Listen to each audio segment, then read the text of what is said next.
Il est midi, c'est le coup de feu dans cette auberge de gastronome au cœur de la Picardie.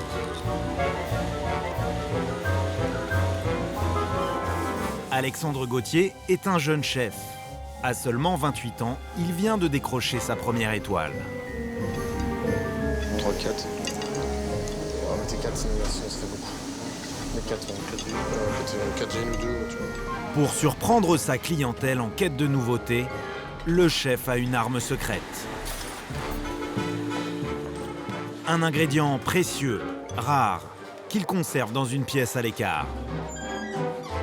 Il doit monter le chercher à l'étage, dans les combles du restaurant, bien à l'abri des odeurs de fourneau, à l'intérieur d'une toute petite boîte. Pourquoi c'est pas une boîte qui est dans votre cuisine? C'est pas un produit lambda, quoi. Donc à partir de là, Bon, il est mis à part. Dans cette boîte, 20 grammes de safran acheté au Maroc, l'épice la plus chère du monde.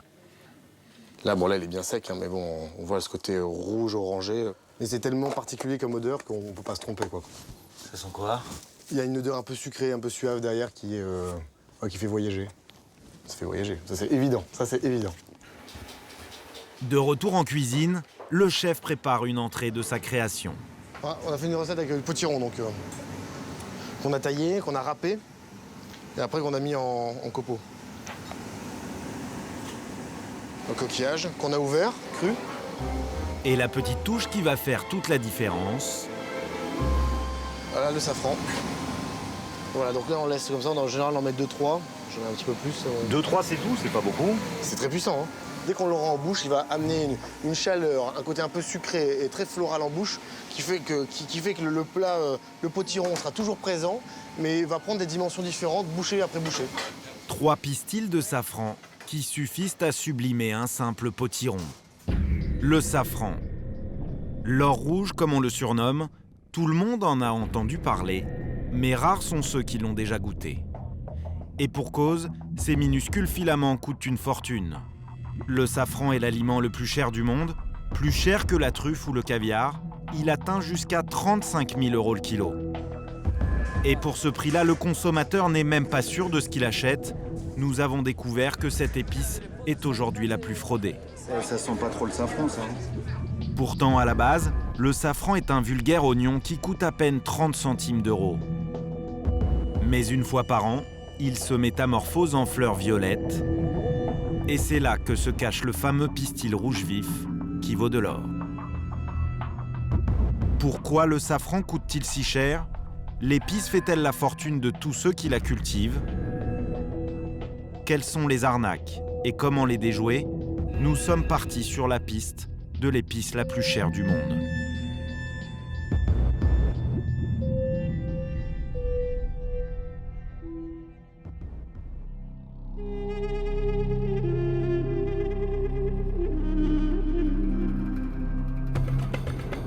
Notre enquête démarre dans le sud du Maroc, au cœur des montagnes berbères de l'Atlas.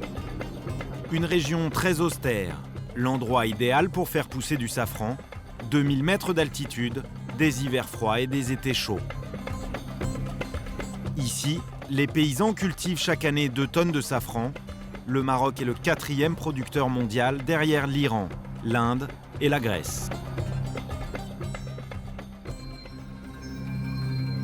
5 heures du matin, dans le village d'Imgoun. Lassène Batali, sa femme et ses filles, quittent la maison avant l'aube, direction les champs de safran. Lassène ne possède pas grand-chose, 2 petites parcelles de safran héritées de son père.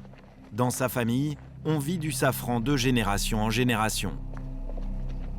Si toute la famille se lève aussitôt, c'est parce que les petites fleurs violettes ont éclos pendant la nuit. Et il faut vite les ramasser avant que le soleil ne les abîme. La fleur est capricieuse, elle ne sort de terre qu'une fois par an, au mois de novembre, et elle n'accepte d'être cueillie qu'à la main. Un travail pénible. Pour récolter 1 seul kilo de safran, il faut se baisser 150 000 fois. Quand on vieillit dans la région, on a tous des problèmes de rhumatisme.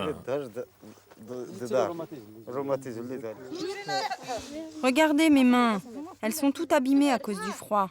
Ça me fait mal. C'est vraiment un travail difficile. Toute l'année, il faut labourer, arroser, désherber à la main. Puis il faut un grand nombre de fleurs pour faire 1 kilo de safran. C'est un travail énorme pour toute la famille. Et effectivement, dans la famille, tout le monde participe, même les plus jeunes. La Seine, où est-ce qu'elle va, votre fille? Elle va à l'école. Elle va à l'école. Elle travaille le matin à la cueillette et après elle va à l'école. Après 6 heures de ramassage, la famille de la Seine rentre au village. Ici, depuis des siècles, chaque famille possède sa petite parcelle de safran. L'or rouge n'a enrichi personne, mais il est comme un cadeau du ciel qui permet aux villageois de doubler leurs revenus de l'année. Chez la Seine, la famille est en plein travail. Ils décortiquent une à une les fleurs pour en extraire chaque pistil. L'opération dure des heures, leurs voisins sont venus en renfort. Cette année est un bon cru. La Seine a récolté 2 kilos, le double de l'année dernière. Quel prix vous allez tirer de cette récolte? Cette année, j'espère vendre ma récolte 6 000 €. 6 000 €, une somme importante pour la Seine. Au Maroc, le salaire moyen ne dépasse pas 2 400 € par an. Quant aux femmes, étonnamment, elles ne verront pas la couleur de cet argent. Du moins, pas officiellement. Est-ce que vous êtes payé pour faire ce que vous faites là? Non, mais on prend la petite part qui nous revient. Chaque jour, on met un peu de safran dans notre poche. Les marchands ambulants passent ici et on leur échange notre safran. Contre des bagues, des bijoux, des vêtements. Et vous avez le droit de le faire? Vous avez le droit d'en prendre un petit peu pour vous ou c'est mal vu? Bah, c'est notre salaire. C'est notre salaire. Vous acceptez, vous, qu'elle fasse ça? Ah, c'est normal qu'elle se serve un peu. Le safran appartient à toute la famille. Elles aussi, elles ont le droit d'être belles et d'acheter des bijoux. Et aujourd'hui, vous vous êtes servi ou pas? Oui, un petit peu quand même. À la fin de la récolte, les femmes auront tout juste réussi à récupérer 30 € chacune. La cueillette du jour tient dans une assiette. 20 grammes de safran seulement, après 8 heures de travail de toute la famille. La Seine va ajouter ces 20 grammes à son stock, qu'il conserve précieusement sous ce coffre de 30 kilos. Mais curieusement, il ne va pas le vendre tout de suite. Moi, j'attends que les prix augmentent pour vendre. Parce que pour l'instant, le safran, il n'est pas à un bon prix. Dans 4 mois, il n'y aura plus beaucoup de safran sur le marché et du coup, les prix vont grimper. C'est comme la bourse. Ça monte, ça monte, ça Oui, monte. c'est comme la bourse. Ça monte jusqu'au mois d'août. La bourse, ça peut descendre très bas aussi. Non, le safran, ça baisse pas. C'est une valeur sûre. C'est comme du cash. Tu trouveras toujours preneur. Attendre comme la Seine que les prix grimpent, c'est un luxe que tous les agriculteurs ne peuvent pas se permettre. Pour vivre, son voisin Majoub, lui, doit vendre sa récolte au plus vite dans le plus grand souk de la région. Il se rend à Taliouine, à 30 km du village. C'est dans cet immense marché traditionnel que les grossistes viennent de tout le Maroc pour acheter leur safran aux agriculteurs. Dans son sac, le vieux Majoub transporte sa fortune de l'hiver, 200 grammes qu'il va essayer de vendre au meilleur prix.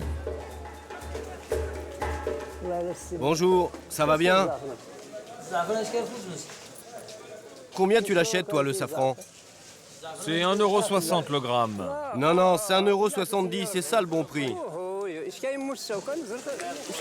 Et toi, combien tu l'achètes, le safran? 1,60 € le gramme. 1,60 €? C'est pas possible. Il a encore dégringolé. C'est parce qu'il pleut, quoi. C'est ça, hein? Ah oui, d'accord. 1,60 € le gramme, ce jour-là, les acheteurs semblent s'être mis d'accord sur ce prix. Salut, comment tu vas? Combien tu le prends, toi, mon safran? Allez, entre, viens. Non, non, tu me dis d'abord combien. Allez, mets ton safran sur la balance. Vas-y, mets-le. Bon alors, dis-moi combien tu l'achètes. Moi, je l'achète 1,60 € le gramme. Et le top du top, je le prends à 1,65 €. Mais je peux vraiment pas faire plus. Non, non, non, non, moi j'en veux 1,70 €. C'est de la bonne qualité, hein. Il n'est pas trafiqué, tu peux vérifier. Et il y en a 200 grammes. Bon, allez, d'accord, je te le prends à 1,70 €. Voilà ton argent. 380 €, Majoub est content de sa négociation. Oh, c'est bien, je me suis pas mal débrouillé. Si je l'avais vendu à 1,60 €, je n'aurais même pas eu assez pour rembourser mes dettes et acheter à manger. En vendant son safran un peu plus cher que prévu, Majoub a récupéré 20 € supplémentaires. De quoi s'offrir quelques pistaches, de la viande et des fruits pour une semaine. Mais ce que le paysan est loin d'imaginer, c'est que le safran qu'il vient de vendre va connaître dans les jours qui viennent une inflation vertigineuse. En période de récolte, le safran fait l'objet de toutes les spéculations. Et la hausse des prix commence de l'autre côté de la rue, à 100 mètres du souk.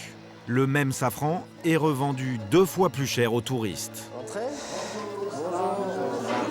Bonjour. Vous pouvez acheter, la boîte c'est 30 €. Il y a 10 grammes dedans. Et pour ce prix-là, le safran a été trié et emballé. 30 € les 10 grammes.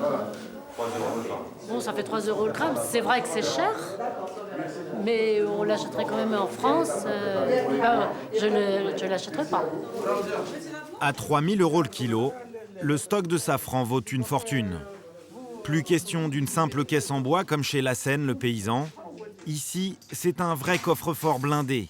Et pour éviter les vols, le directeur a fait rajouter 2 serrures. Pour l'ouvrir, il faut la présence des 3 associés. Chacun ne possède qu'une seule clé. Et le coffre est enfin ouvert. Donc les trésors de la coopérative. Et quelle quantité là de safran? 12 kilos. Il y a à peu près 12 kilos de safran. Ça fait combien d'argent alors? 12 kilos à peu près? Ça fait 224 000 dirhams à peu près. Ça veut dire 24 000 € à peu près. C'est la banque. C'est la banque. À ce stade, nous quittons le safran à 3 € le gramme. Mais son prix peut grimper beaucoup plus haut encore. Pour le comprendre, direction Casablanca, à l'autre bout du pays. 500 km et plusieurs intermédiaires plus tard, nous retrouvons le safran de Taliwin dans cette boutique haut de gamme pour touristes. Et là, le prix a atteint des sommets. Il y a combien? 12 € le gramme. 12 € le gramme, 7 fois plus cher que le prix qu'en a tiré l'agriculteur au souk. Mais ce n'est pas dans ce genre de boutique que les Marocains viennent acheter leur safran. À Agadir, nous nous rendons dans un marché traditionnel. Les étals y regorgent d'épices en tout genre. Mais ici, bizarrement, les prix du safran sont beaucoup plus raisonnables. Chez cet épicier, le gramme de safran ne coûte que 2,50 €. Safran? C'est 50 centimes de moins que le prix payé par les touristes français à Taliwin. Quand on demande à cet autre commerçant, il nous montre un pot où il y a bien marqué safran. C'est du safran, c'est colorant, c'est hors colorant. Pourtant, il n'est pas de la couleur rouge habituelle. Il est à combien celui-là? Et son prix est imbattable. 50 centimes d'euros le gramme, qui dit mieux? Le suivant nous propose un safran en pistil. Il est bien rouge, il coûte 2,50 €. C'est le poudre, ça n'est pas... Et pourtant...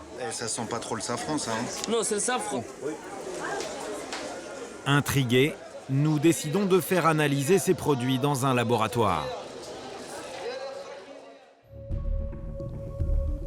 Retour en France, en Seine-et-Marne, dans l'usine de Christophe Gaudy, l'un des plus gros distributeurs de safran.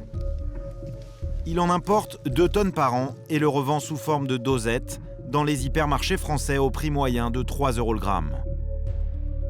Nous lui confions nos échantillons marocains pour qu'il les analyse dans son laboratoire. Pour le safran vendu 12 € aux touristes dans le magasin de luxe, pas de problème, 100% safran. Mais en observant nos autres échantillons, Christophe Gaudy est beaucoup plus sceptique. Ces filaments avaient la couleur du safran, mais pas l'odeur.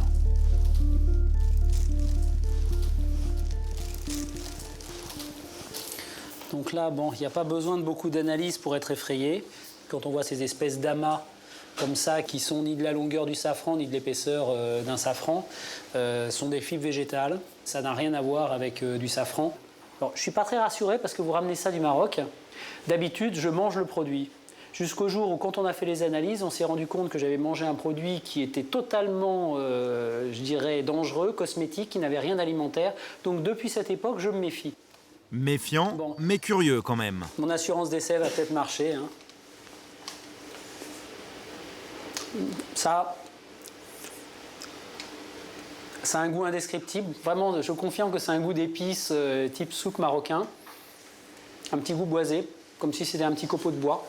Peut-être un copeau de cyprès recoloré. Enfin non, résolument, rien à voir avec le safran. Il nous a été vendu 2,50 € le gramme, celui-là. Vous en pensez quoi?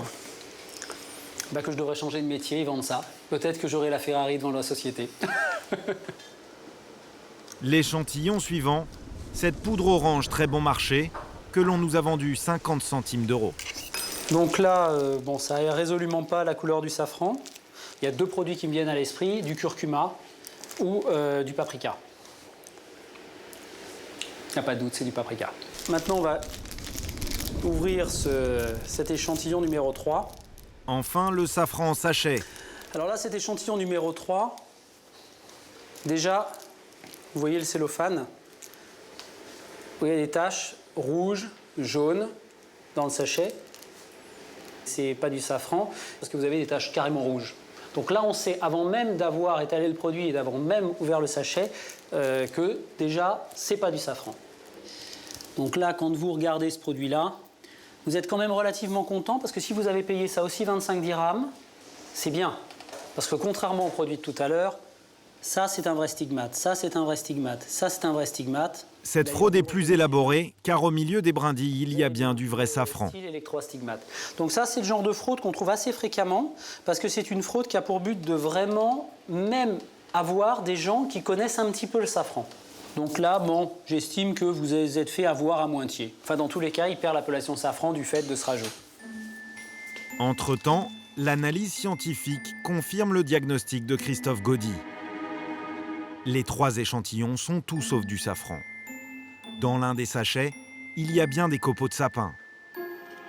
Et dans un autre, les tests révèlent des résultats plus inquiétants, la présence d'un colorant textile utilisé dans la fabrication de vêtements, un produit cancérigène. Qui fraude? À quel niveau se passe la fraude? fraude? La tentation de fraude, elle est quand on vend à quelqu'un qui n'a pas la connaissance. Donc elle se fait généralement pas au niveau des producteurs, elle va se faire dans les échelons qui vont être entre le producteur et le consommateur final. En fait, ça va être généralement le dernier maillon de la chaîne qui va frauder. Et nous avons découvert que le marché français n'est pas épargné par la contrefaçon. Direction un marché populaire, en plein cœur de Paris.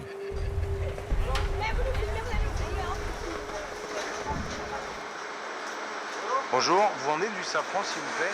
Oui, c'est sûr. Celui-là, il vient de l'Iran, le petit là. Et celui-là, il vient de la Tunisie.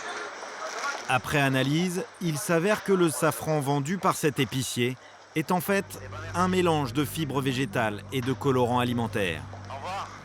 Ce n'est pas du safran, et pourtant sur le flacon, il y a bien en toutes lettres la mention safran garantie pure.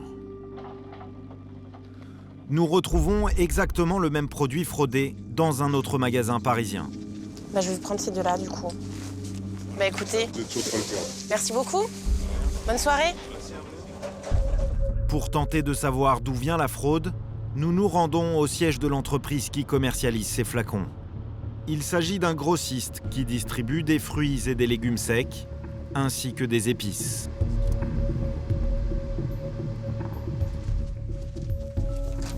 Bonjour madame. Une responsable accepte de nous recevoir. Malgré la présence de sa marque sur l'étiquette, elle semble au départ ne pas reconnaître son produit. On a acheté différents produits sur Paris et on est tombé sur celui-ci. Vous le reconnaissez? Pas vraiment, mais... Non, je ne le reconnais pas en tant que tel. Donc il y a écrit dessus, safran garantie pure. Ça vient pas de chez vous? Je ne peux pas vous affirmer qu'il ne vient pas de chez moi parce qu'il y a marqué notre nom, donc c'est quand même suffisamment probant. La boutique rue c'est chez vous? Oui, tout à fait. On l'a acheté là-bas. D'accord. Donc ça, c'est quand même aussi assez surprenant. Ça veut dire que c'est quand même vous qui la vendez, celle-là. Oui. D'accord, il s'agit d'un produit de... Moi, je ne sais pas sur quel arrivage il est. Il se trouve que celui-ci n'est absolument pas du safran. Il y a 2 colorants dans cette poudre, tartrazine et E124, et c'est tout sauf du safran. Comment vous expliquez ça? Je ne peux pas me l'expliquer. Ça veut dire que vous mettez en boîte des produits... Non, je les achète tout fait. Moi, je ne conditionne pas. Vous conditionnez pas? Non, c'est conditionné à notre marque, à l'étranger. Donc vous avez été trompé par votre fournisseur? Exactement. Et vous ne contrôlez pas les produits que vous recevez? Si, nous les contrôlons, mais on ne contrôle pas toutes les doses. C'est impossible. Vous écrivez sur l'étiquette « safran garantie pure ». On imagine avoir du safran, on l'a pas, c'est quand même grave ça. Complètement. Je vais rapatrier les produits, je vais les mettre en quarantaine jusqu'à temps de les faire analyser. 2 semaines plus tard pourtant, ces mêmes capsules de faux safran étaient toujours en vente dans un marché parisien. 3 € l'unité pour un coût de fabrication de quelques centimes seulement, une fraude extrêmement rentable.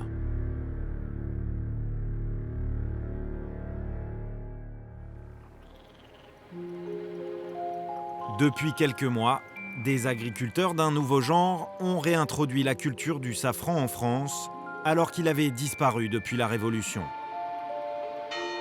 Et ce ne sont pas des nostalgiques, mais des petits malins qui ont compris que le safran pouvait être très rentable. Nous sommes à Fontanières, au cœur de la Creuse, derrière cette clôture bien gardée, la plus grande safranière de France, dirigée par Véronique Lazera. Il y a quelques années, Véronique et sa famille vivaient à Paris. Est-ce que ça glisse un peu là? Vous allez voir, il y a des gros bouquets. 1, 2, 3, 4, 5... Mais elle avait un vieux rêve. Après des études de botanique, elle voulait vivre à la campagne. Il lui manquait juste un projet. Et un jour, elle a eu le déclic. Qu'est-ce qui vous a fait penser au safran? Je vais vous dire, j'ai fait l'école du Breuil et je me souviens de mon professeur de botanique qui avait sorti, parce qu'on apprenait toutes les plantes, qui avait sorti un jour donc, le cours concernant le Crocus sativus et qui avait dit si l'un d'entre vous fait du safran, il sera le plus riche au kilo, mais le plus fatigué. Donc je ne suis pas encore riche, mais fatiguée peut-être. Pourtant aujourd'hui, le safran réussit à faire vivre toute la famille. Tu viens, Oscar? Au départ, le pari était loin d'être gagné. Après. Personne n'avait jamais fait pousser cette épice dans la Creuse. Véronique commence avec un petit champ en friche et 5 000 € en poche pour acheter les premières pousses de safran. Comment vous avez pu vous dire, je vais faire pousser du safran dans la Creuse? Ça paraît complètement Eh bien, c'était pas gagné. improbable. Ça pouvait pousser dans la Creuse parce que ça poussait au Cachemire. Et Cachemire, c'est des sols granitiques et acides. Enfin, c'est pas le même Et climat. c'est pas le même climat, on mais pense qu'il ça... faut du soleil, on pense qu'il faut... Des étés chauds et des hivers froids. Et la moyenne montagne en France convient très bien à ces climats. Et le safran a tellement bien poussé qu'en 4 ans, Véronique a quadruplé sa production. Cette année, ce sera une très bonne récolte. Les fleurs sont très grandes. En plus de ça, il y a eu un été très chaud. Maintenant, il fait froid, on a encore du soleil, donc ça va. S'il fait ce temps-là tout le mois d'octobre, c'est parfait. Vous pensez à combien? Un bon 2 kilos, 2,5 kg. Un bon 2 kilos, 2 kilos. C'est-à-dire le double de l'an dernier. 2,5 kg, la même quantité produite chaque année par la Seine, le paysan marocain. Sauf que Véronique, elle, vend son safran beaucoup plus cher. Car ses clients, restaurateurs haut de gamme et particuliers, sont prêts à payer le prix fort pour un safran français, garanti non fraudé. Alors, le prix que l'on fait à tous les restaurateurs et professionnels, c'est toujours 30 € le gramme, qui prennent 1 gramme ou qui prennent 100 grammes. Pour les particuliers, ce sera 34 € le gramme et 20 € le demi-gramme. 30 € le gramme, c'est tout de même 10 fois plus cher qu'au Maroc. Mais pour ce prix-là, le safran est présenté dans un bel écrin. Donc on a fait un conditionnement, on a choisi un conditionnement de luxe parce que bien souvent, et très malheureusement, le safran a été commercialisé dans des pots recyclés ou alors dans des petits sachets comme les sachets de clous. Hein. On ne met pas voilà, un produit de luxe dans un emballage plastique genre pilule médicament, quoi. Et Véronique a de nombreuses idées pour que son produit de luxe lui rapporte toujours plus. Avec son mari Daniel, il fabrique une confiture au safran. La recette est simple, des fruits du jardin, du sucre et à peine 2 pistils de safran par pot. Une toute petite pincée qui va permettre à cette redoutable femme d'affaires de doubler le prix de son pot de confiture. Elle le vend 5 € et elle réussit à en écouler 4000 pots par an. Bénéfice net, 16 000 € rien qu'en confiture. Et comme ça marche, Véronique met ses pistils de safran un peu partout.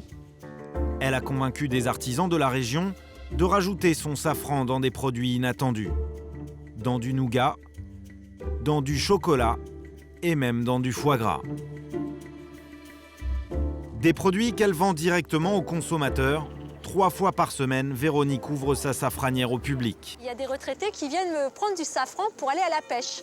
Parce qu'en infusant les appâts, on attrape facilement les poissons. Et après, la madame, elle cuisine le poisson au safran. D'accord. La visite est payante, bien sûr. 10 € par personne. Et pour ce prix-là, les participants ont droit à un parcours bien rodé. Ça commence par un petit tour dans les champs de safran. Donc vous cueillez comme des pâquerettes, voilà, les fleurs. Voilà, 99. Ah, et voilà les centièmes. Donc quand on a les 150, ça fait 1 gramme. On va vous montrer l'émondage. Ensuite, petite leçon de découpage du pistil. Pas la partie blanche. Donc on va plonger dans la fleur avec le ciseau et couper donc à la base du pistil sans les séparer. Alors, il faut, on ouvre la fleur, voilà. Alors, chaque pistil vaut environ 20 centimes d'euros. Oh là là, et combien que j'en ai fait? J'en ai peut-être pour 1 euro. 1 euro. C'est valable. Elle va vous payer. Vous me prenez par l'argent. Et pour finir, le passage obligatoire par la boutique de souvenirs. Donc si vous voulez du safran, c'est 20 € le petit pot et 34 le pot d'1 gramme. En général, ça vous dure une année, un pot d'1 gramme. Hein. Tu veux mettre ça dans un sac? 49 €. Qu'est-ce que vous avez pris, madame? Du nougat et de la confiture de figues. Du nougat et de la confiture d'ananas aussi. 10 € les 3 paquets. Ça vous paraît cher Oh bah, écoutez, il faut bien se faire beaucoup plaisir. Voilà, merci. Avec son safran, Véronique réalise un chiffre d'affaires de 100 000 € par an. De quoi faire des émules. Le lendemain matin, ce sont des visiteurs d'un autre type qui arrivent chez Véronique. Aurélie et François Le Sueur viennent du Berry. Ils ont fait 300 km. En forme? Il y a intérêt, parce qu'il y a de la fleur ce matin. Ils viennent d'acheter un lopin de terre pour produire eux aussi leur safran. Des stagiaires viennent de toute la France chez Véronique pour suivre une formation intensive de 4 jours. Ils veulent tout savoir pour être capables, une fois rentrés chez eux, de cultiver leur propre safran, dans le Berry, en Bretagne ou sur la Côte d'Azur. En suivant le modèle de Véronique, ils sont persuadés de pouvoir en vivre confortablement. Les anciens stagiaires ont à ce jour créé une centaine de safranières un peu partout en France. Est-on à l'aube d'une révolution dans nos assiettes? Va-t-on manger demain du safran à toutes les sauces? Ces jeunes entrepreneurs y croient dur comme fer. Après la petite sieste dans le hamac, n'en rêve pas, t'as vu ce qu'il y a? Mais leur enthousiasme est peut-être dû à une vertu méconnue du safran. Ça fait rigoler, alors c'est pas bien grave. Mais c'est aphrodisiaque chez la femme. L'épice est un puissant euphorisant.